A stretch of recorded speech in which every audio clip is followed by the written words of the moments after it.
Welcome to story time. Today story கருணை இதயம் கொண்ட மயில். ஒரு காட்டில் ஒரு மயில் வாழ்ந்துகிட்டு வந்தது. அந்த மயில் ரொம்ப அழகா இருந்தது.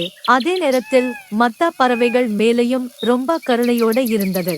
ஆனால் மயில் ஆடுகின்ற அழகாய் பார்த்த மத்த பறவைகள், இந்த மயில்கள் எல்லாம் எப்பவும் திமிரோடுதான் இருக்கும்னு அவர்களுக்குள் நினைத்து கொண்டது.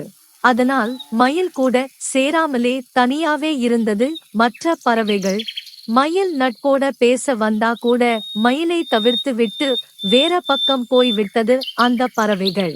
சிறிது காலம் கழிந்தது. ஒரு நாள் குளிர்காலம் ஆரம்பித்தது. அந்த காட்டுல அப்பதான் புதுசா குஞ்சு பொரிச்சிருந்த ஒரு குருவி ரொம்ப குளிர்ல கஷ்டப்பட்டது.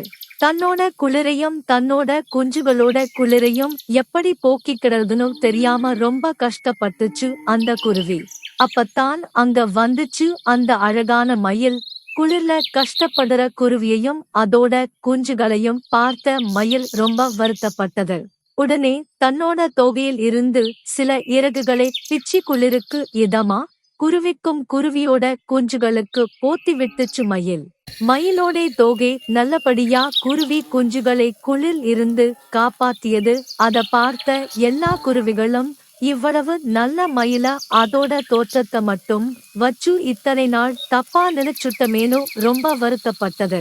அன்னையில இருந்து குருவிகளும் பறவைகளும் மயில்களும் ஒற்றுமையா அந்த காட்டுல வாழ்ந்தாங்க.